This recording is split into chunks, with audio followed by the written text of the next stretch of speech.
tidak bisa nyusahin. Mana uang saya, Pak? Balik uang saya. Apa-apaan sih, Bu? Hah? Sungguh mengerikan memang. Tak disangka kata-kata kotor meluncur keluar begitu saja. Dari mulut wanita yang sudah 20 tahun lebih dinikahi Aji itu, entah setan apa yang membuat Elsa jadi begitu. Aji pun tak mau kalah, merasa harga dirinya diinjak-injak oleh kata dan tamparan Elsa. Aji kini gelap mata, logikanya sudah kacau. Aji sudah tak ingat lagi Elsa sebagai istrinya.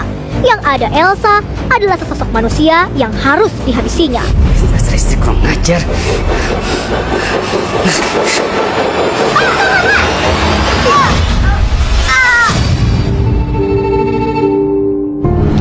Astagfirullahaladzim.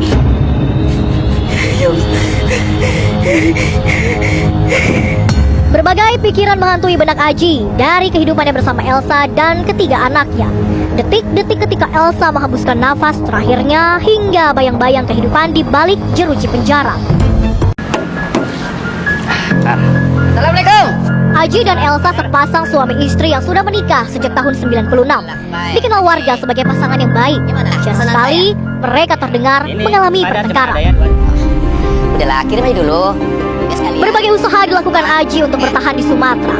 Tak hanya dari hasil kebun, Aji pun memperlebar sayap dengan melakukan berbagai usaha lain. Intuisinya dalam berusaha sedikit banyak mulai membuahkan hasil.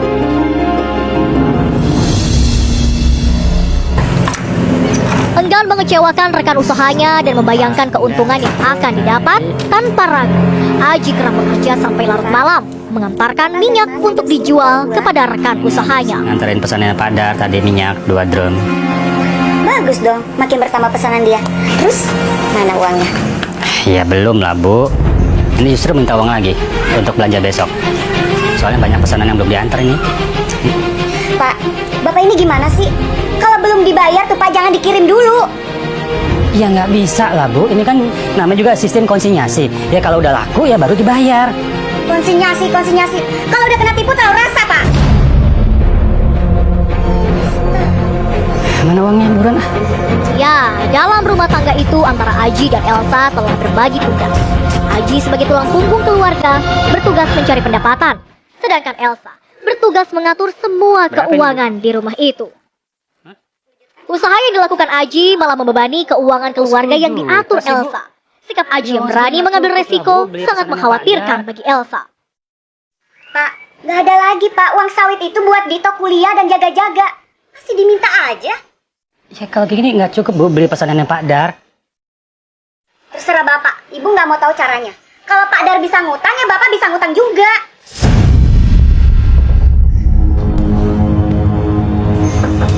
Assalamualaikum.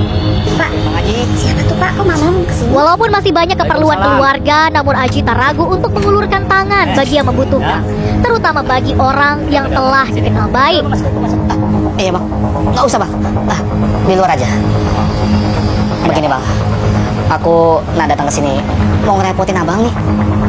Oh, Bang Rido, tumben malam kesini Bang. Kak, aku tadi nak kesini, aku tak lihat abang punya auto. Ada pula sekarang. Begini bang, kak, aku datang ke sini, aku mau pinjam uang, bangsa 5 juta lah. Ini buat adikku, besok mau bayar kuliah.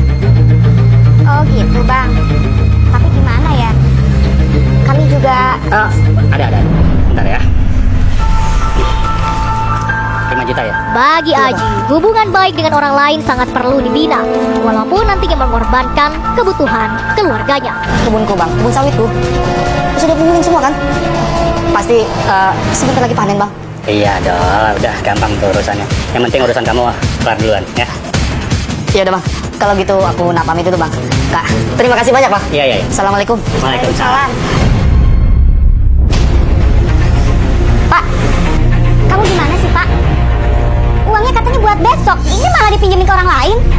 Kan di lemari masih banyak, Bu. Aji tidak peduli dengan maksud Elsa.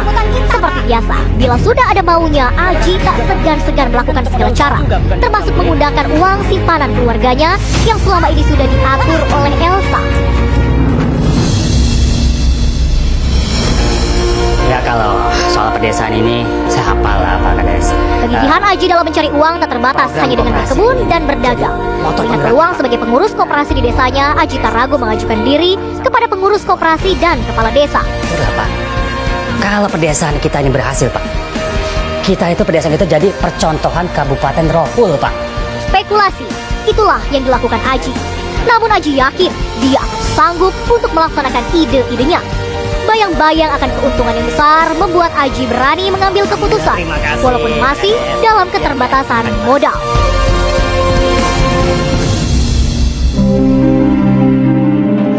Kesibukan Aji mengurus koperasi sedikit banyak mempengaruhi kemampuannya mencari uang untuk keluarganya. Kondisi keuangan keluarga kecil Aji dan Elsa perlahan mulai terganggu. Ibu mau ngomong. Ngomong apa sih, Bu? Ibu nggak lihat nih, saya lagi ngurusin urusan koperasi ah. Koperasi terus yang Bapak urus. Usaha Bapak gimana? Oh iya Pak, tadi pada datang ke rumah, nanyain kenapa pesanannya belum dikirim. Udah hampir seminggu telat Pak. Masya Allah, Bu. Lupa saya, Bu. Ah, bisa kabur nih dia nih. Aduh. Nah, baru sadar kan? Terus uang yang buat modal usaha desa itu belum dikembaliin ya Pak? Ibu lihat di lemari kok uangnya berkurang terus? Bu, itu kan namanya investasi. Belum juga udah setahun ya belum kelihatan hasilnya. Nanti kalau dana BUMDes turun semuanya, baru kelihatan hasilnya berlipat-lipat. Aku nggak mau tahu Pak, itu uang harus balik. Kebutuhan anak-anak itu makin hari makin banyak Pak. Lagian ngapain sih Bapak ngurusin gitu-gituan? Paling yang untung itu Pak kepala koperasi sama kades. Kalau Bapak jadi kades, nah itu baru untung. Ibu ini berisik banget sih Bu. Ibu nggak ngeliat nih Bu, catatannya banyak banget, lagi pusing ngurusin kayak gini ya.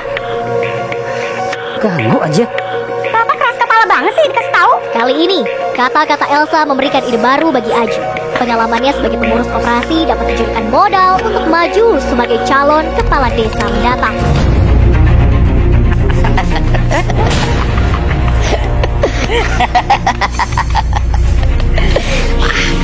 Pokoknya hebat Bang. Ide-ide abang itu sungguh brilian. Pucuk dicinta ulam pun tiba. Akhir tahun 2016, Kabupaten Rokan Hulu menyelenggarakan pilkada serentak untuk beberapa desa di wilayahnya. Hal ini tidak disia-siakan oleh Aji. Ia nekat ikut mencalonkan diri sebagai calon kepala desa. Kalian tenang ya. Ini pokoknya harus berhasil. Dan untuk kalian itu berdua, saya sudah siapkan posisi dan jabatannya masing-masing. Dan untuk saya sendiri, saya itu mendapatkan tanah di desa ini, ya. Jadi saya bisa tanamin macam-macam. Jadi orang warga desa ini bisa kebuka pikirannya bahwa ide-ide saya itu ide-ide cemerlang untuk menanam tanaman yang berbeda-beda dan hasilnya juga lancar. Kampanye yang dilakukan Aji bersama tim suksesnya sepertinya mulai berhasil. Namun hal itu tidak datang dengan sendirinya. Butuh modal keuangan yang cukup kuat. Tapi begini Bang, kita ini masih banyak butuh dana Bang. Dana? Iya Bang. Ya, emang dana yang dari kecamatan kemarin nggak cukup? Bah, mana cukup itu Bang? Coba Abang bayangkan. Bagaimana untuk panggungnya Bang? Uang sound systemnya bagaimana? Uang organ tunggalnya bagaimana? Belum lagi konsumsinya itu bagaimana Bang? Tenang. Kamu terima dulu segini, ya. Ingat, Dol, tapi semua itu harus ada bonnya. Semua itu harus jelas, ya. Pokoknya aman lah Bang. Masa Abang nggak percaya sama kita ya? Ya sudah, kalau gitu kami pamit dulu Bang. Sekalian kita mau ngecek warga RW 8 buat besok. Iya. Tolong kamu urus ya, Dol, ya. Siap Bang. Assalamualaikum. Waalaikumsalam. Hidup cabe, hidup cabe, hidup cabe, hidup cabe. Bagi Aji, biaya yang telah dikeluarkan setimpal dengan apa yang akan diterimanya. Lalu bagaimana dengan Elsa? Apakah dia akan setuju dengan petualangan Aji yang semakin hari semakin menghabiskan uang tabungan keluarga mereka?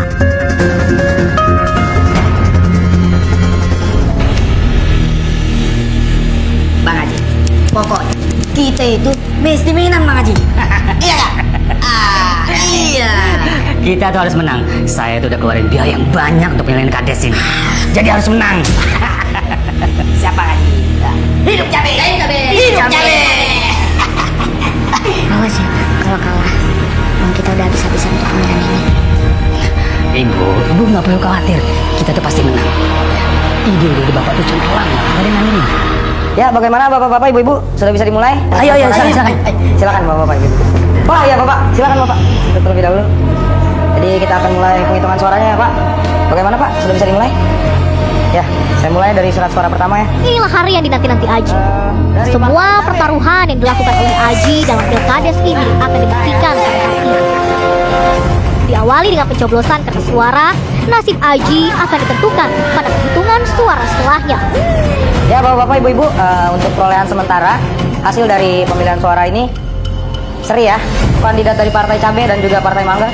Jadi masih ada satu surat suara lagi yang akan saya baca. Sungguh sangat menegangkan. Kini nasib ambisi Aji hanya ditentukan selembar kertas.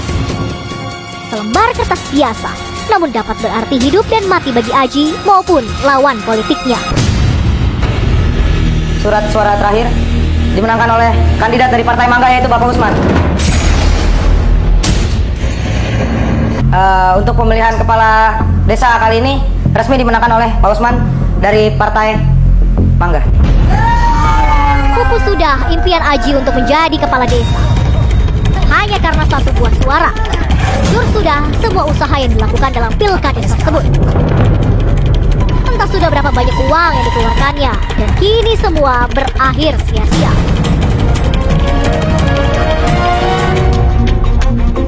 Ambil bulu sebatang, ku potong sama panjang, ku raut dan ku pintar. Bang Haji, Bang Haji. Rido tampak bingung dengan tingkah Aji yang berubah. Aji yang biasanya selalu menyapanya, kini memandang pun tak ada hasrat. Macam mana itu? Main jalan terus.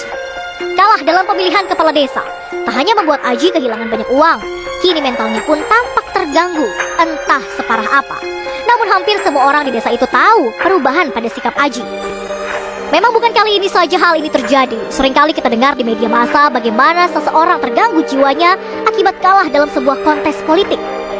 Apakah masalah ini yang membuatnya hilang akal dan tega menghabisi nyawa sang istri?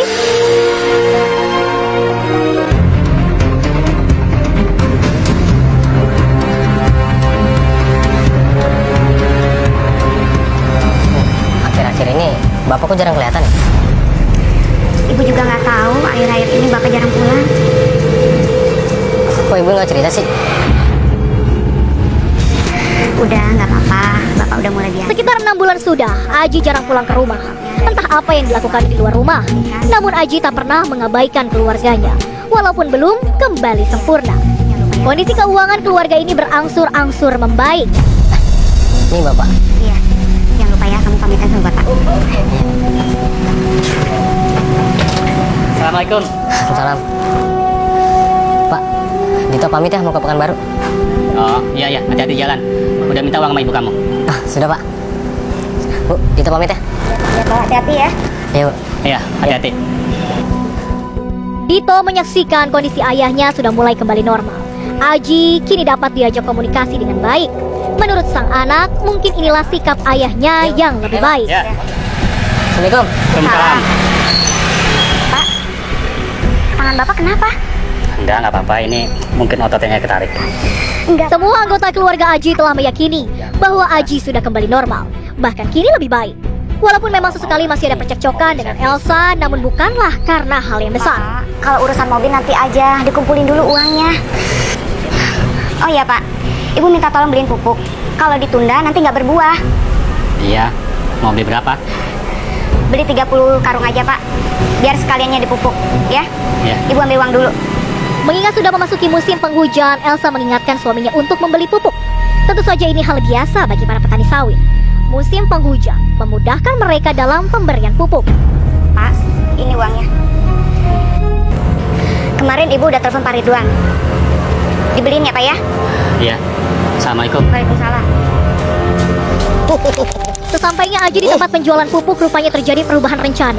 Pupuk yang dipesannya ternyata sebagian sudah diambil orang. Ya, tenang aja. Ya tinggal tinggal segitu-gitunya bang. Maklumlah bang, sekarang itu kan mendekati musim panen. Jadi masyarakat kita itu sangat-sangat butuh pupuk. Ya udah kalau gitu saya ambil yang 12 karung. Berapa ini harganya? Ini harga spesial untuk abang, 3 juta aja. 3 juta. 3 juta ya. Makasih sekali bang. Nanti kalau barangnya ada langsung kabarin saya, Bang. Oh tentu untuk abang. Saya tidak mungkin lupakan. Iya. Oke. Ya udah kalau gitu sang balik, saya mau mupuk dulu ya. Iya silakan. Makasih Bang ya. Ya silakan. Berbekal jumlah pupuk seadanya, Aji segera menuju ke kebunnya. Uang yang diberikan Elsa tentu saja tersisa.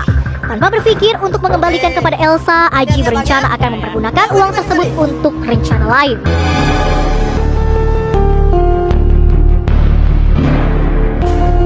Pak, barusan ibu telepon Pak Ridwan, katanya cuma beli 12 karung. Iya memang ada 12 karung, ya udah dibeli yang ada aja, Bu. Itu udah dipupuk semua. Udah, buah naga juga udah. Terus mana kembaliannya? Ibu simpan. Masa diminta lagi sih, Bu? Kan mau servis mobil, pajak mobil juga udah habis. Pak, servisnya nanti aja, Pak. Uangnya ibu pegang. Masih ada keperluan yang lain. Ibu ini apa-apaan sih, Bu? Besok juga nggak pernah minta uang kembaliannya kok. Aji Udah, tetap saya jalan dengan dulu. pendirian tanpa memperhatikan protes dari Elsa istrinya. Aji pun bersiap-siap meninggalkan rumahnya menuju bengkel mobil. Tidak lupa sebilah sangkur ia selipkan di belakang bajunya. Dasar suami kurang aja bisa nyusin. Mana uang saya, Pak? Balik uang saya. Apa-apaan sih, Bu? Hah? Sungguh mengerikan memang. Tak disangka kata-kata kotor meluncur keluar begitu saja. Dari mulut wanita yang sudah 20 tahun lebih dinikahi Aji itu, entah setan apa yang membuat Elsa jadi begitu. Aji pun tak mau kalah, merasa harga dirinya diinjak-injak oleh kata dan tamparan Elsa. Aji kini gelap mata, logikanya sudah kacau. Aji sudah tak ingat lagi Elsa sebagai istrinya. Yang ada Elsa adalah sesosok manusia yang harus dihabisinya. Dasar istri kurang ngajar.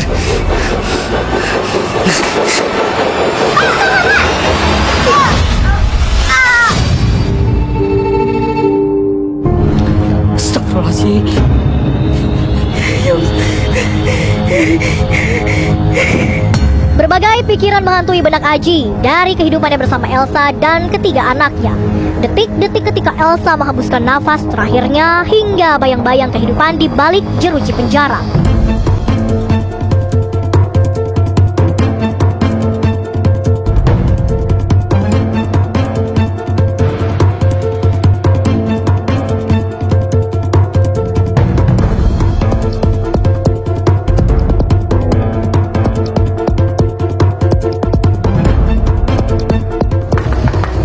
Bu, Pak. Assalamualaikum.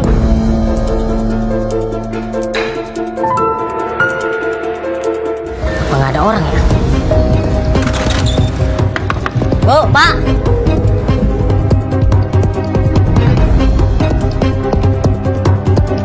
Mana ya? Bu. Pak.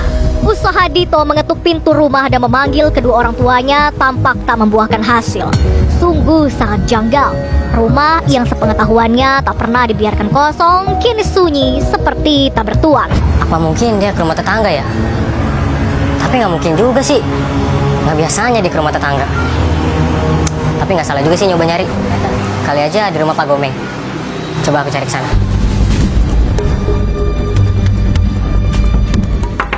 Assalamualaikum. Pak Gomeng, Bu Gomeng. Rasa khawatir dan firasat buruk memenuhi pikirannya. Tak lama menunggu, Dito segera menuju rumah tetangganya untuk mencari tahu keberadaan kedua orang tuanya. Dito. Ada apa, Dito? Ibu, lihat ibu saya nggak? Ibu nggak ngeliat, kayaknya dari pagi ibu kamu belum keluar. Kalau bapak saya? Bapak kamu juga sama, ibu belum lihat. Coba suami ibu mungkin lihat. Pak! Pak! Ini ada Dito nih. Kau toh? Iya Pak. Ada apa rupanya? Ini Pak. Bapak lihat ibu saya nggak? Dari kemarin tak kelihatan ibumu. Kalau bapak saya? Kalau bapak tadi pagi pergi naik motor dia. Entah kemana itu. Gini deh Pak. Bapak bisa bantuin saya nggak buat buka pintu rumah saya? Bagaimana caranya toh?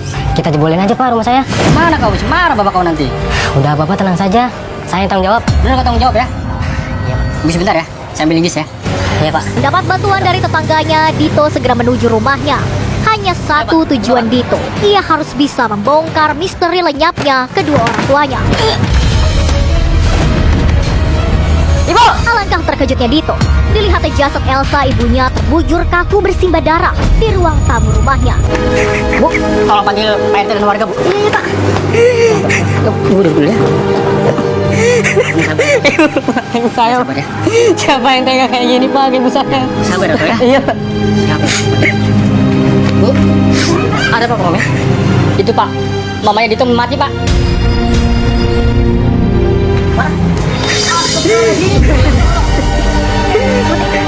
Kenapa bisa gitu? Dito, Bapak kau kemana? Nggak tahu, Pak. Nah, Dito, kau cari Pak Haji, cari entah di mana, di kebun atau dimanapun. Oke, cari ya. Sabar, Teh. Tok, aku pinjam motormu buat polsek. Ini, Pak. Komeng tolong jaga Dito. Iya, Pak. Melihat kondisi jasad Elsa mengenaskan, Slamet yakin bahwa salah satu warganya telah menjadi korban pembunuhan.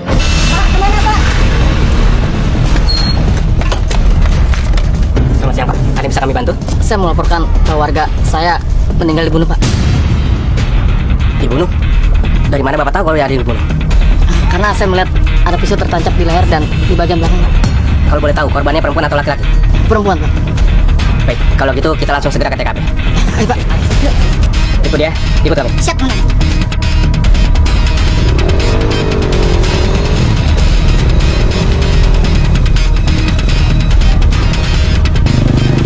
Kini, Aji tak punya pilihan lain. Dihantui rasa bersalah atas kematian istrinya, Aji mendatangi polsek. Menyerahkan diri adalah satu-satunya pilihan logis bagi Aji. Sungguh, pemandangan yang aneh bagi Ucok. Tanpa merasa perlu mencari tahu apa yang sedang terjadi, Ucok segera melapor kepada Slamet, ketua RT tempat Aji tinggal. Halo, Cok. Aku lagi di depan polsek ini. Kulihat Pak Haji ada di sini, Pak.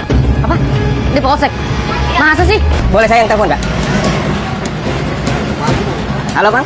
Apa benar Abang lagi ada di polsek? Iya, Pak Polisi. Aku di depan polsek ini, Pak Polisi. Mendapat laporan dari Ucok, polisi sedang melakukan penyelidikan di tempat kejadian perkara. Segera bergerak bersama beberapa warga menuju polsek. Laporan Dito tentang telepon dari ibu dan bapaknya serta kepergian Aji dari rumah secara tiba-tiba membuat polisi curiga bahwa Aji lah pelakunya. Mendapat keterangan Ucok, polisi makin merasa harus berhati-hati dengan Aji. Kondisi jasad Elsa yang sangat mengenaskan semakin menguatkan alasan polisi untuk meningkatkan kewaspadaan. Pak Polisi, tangkap saya, Pak. Saya udah berdosa, Pak. Saya udah ngelakuin kejahatan. Tangkap saya, Pak. Pak RT, apa ini yang namanya Pak Haji? Betul, Pak. Ini nama Pak Haji. Tanpa perlawanan, Aji akhirnya diringkus polisi. Semangatnya sudah patah. Hatinya hanya tinggal bisa pasrah. Tubuhnya terasa sangat lemah. Aji yang dulu garang dan ambisius kini hanyalah seseorang pesakitan.